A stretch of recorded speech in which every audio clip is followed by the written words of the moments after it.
یا دیگر جو سیاستدان جو لوکل لیول پہ ہیں، اگر انہوں نے اس پہ کوئی نوٹس نہ لیا یا انہوں نے اسے دیکھ کر یہ نہ سمجھنے کی کوشش کی کہ کہیں یہ ہمارے لیے مسئلہ ہے، تو کل ان لوگوں کے لیے ہی مشکل بنے گی، کیونکہ جو چیز سامنے آ رہی ہے اس کے پس پردہ بہت بھیانک کھیل، بہت بھیانک اسکرپٹ ہے، جس کا نتیجہ آنے والے وقت میں دونوں عام آدمیوں کے درمیان نفرت، اور پھر وہ نفرت کسی بھی حد تک جا سکتی ہے۔ تیسرے نمبر پہ بات کرتے ہیں کہ پاکستان کے اندر جو فارم 47 کا ڈاکو ٹولہ مسلط تھا، وہ فسطائیت کی، ظلم کی، بربریت کی، وہ ساری حدیں پار کرنے کے بعد آج تک کسی ایسی مثال پاکستان نہیں بلکہ اسلام کی دنیا میں کے اندر نہیں ملی، ایسی تاریخی مثال آج تک کہیں بھی ہم نے نہ سنی نہ پڑھی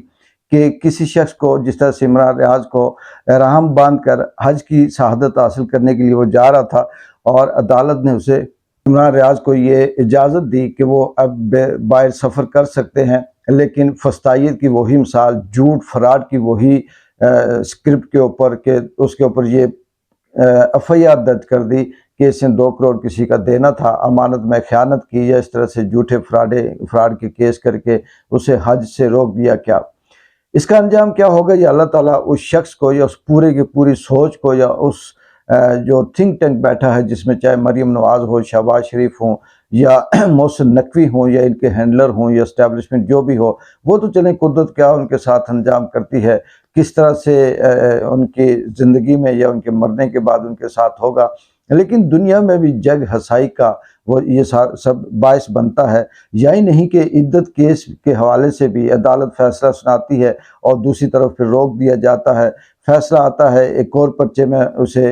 عمران ریاض ہو یا عالیہ حمزہ ہوں یا صنم جاوید ہوں، یا پاکستان کے اندر اس دفعہ پھر سے ایک نیا سلسلہ شروع ہو گیا اٹھانے کا، اغوا کرنے کا، چاہے وہ شہباز گل کا بھائی ہو، چاہے وہ مشوانی کے بھائی ہوں، چاہے وہ کسی اور تحریک انصاف کے رشتہ دار ہوں، ان کو دھمکیاں اٹھانا، مارنا، داڑنا، یہ سب سلسلہ جاری ہے۔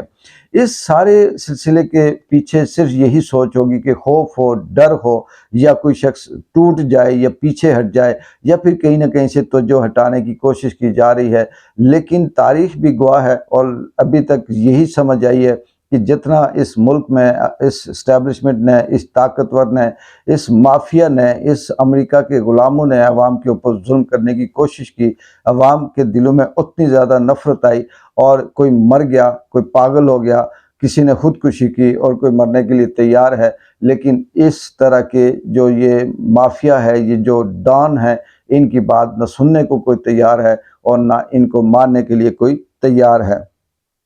پاکستان میں یہی نہیں بلکہ ابھی جو بجٹ پیش ہوا، اس حوالے سے بھی یہ بھی شرمناک بات ہے کہ یہ بجٹ پاکستان کی حکومت نے نہیں پیش کیا، بلکہ یہ IMF کی جو تنظیم ہے، جو لوگ ہیں، جو عہدیدار ہیں، ان کی انسٹرکشن پہ یہ سب کچھ ہوا۔ اب اس بجٹ میں غریب پہ ٹیکس، اس بجٹ میں غریب کے بولنے پہ ٹیکس، غریب کے کھانے پہ ٹیکس، عام آدمی کی آمدن پہ ٹیکس، عام آدمی کی بات کرنے پہ ٹیکس، جو بڑے بڑے چور، ڈاکو، لٹیرے جو ایون فیلڈ میں ہوں، یا جاتی عمرہ میں بیٹھے ہوں، یا بلاول ہاؤس میں بیٹھے ہوں، یا کہیں بھی بیٹھے ہوں، ان کی موجیں ہیں، ان کے لیے کوئی ٹیکس نہیں ہے۔ اور یہ سارا ٹیکس دینے کے بعد اس میں اپوزیشن نے بھی کہا جی کہ یہ ٹیکس عوام دشمن ہے، لیکن IMF نے کہا جی کہ کچھ تسلی بخش ہے، اس نے جسے کہتے ہیں کہ اطمینان کا اظہار کیا ہے اس بجٹ پہ، تو اس سے خود اندازہ کر لیں کہ ہماری حکومت کہاں جا رہی ہے۔ لیکن یہ سارا کچھ دیکھتے ہوئے، سنتے ہوئے، ایک بات پتھر پہ لکیر ہے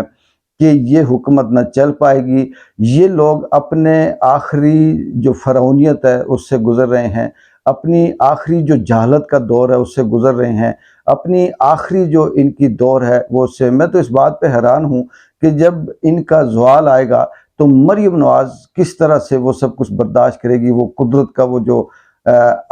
قدرت کا ان کے اوپر عذاب نازل ہوگا، کیسے وہ برداشت کریں گے۔ شہباز شریف ہو، یا نواز شریف ہو، یا زرداری ہوں، یا قاضی صاحب ہوں، یا دیگر یہ جو اسٹیبلشمنٹ، یہ جو سٹیک ہولڈر ہیں، میڈیا کے وہ پرسن ہیں جو صحافی ہیں، جو بکتے ہیں، بولتے ہیں، یہ کس طرح سے اس چیز کا جواب دیں گے کہ کس طرح سے جھوٹے کیس بنا کر عوام کے اوپر ظلم کر رہے ہیں، اور یہ کسی بھی طرح سے اپنے آپ کو اس نشے سے نہیں نکال رہے جس سے انہیں انصاف نظر آئے۔ یہ کہہ سکتے ہیں کہ پاکستان اسلامی جمہوریہ پاکستان میں اس وقت مکمل طور پر ظلم کا نظام نافذ ہے، اور ظلم کا نظام زیادہ دیر نہیں چل سکتا۔ اقبال جنجوع کو اجازت دیں، اللہ حافظ۔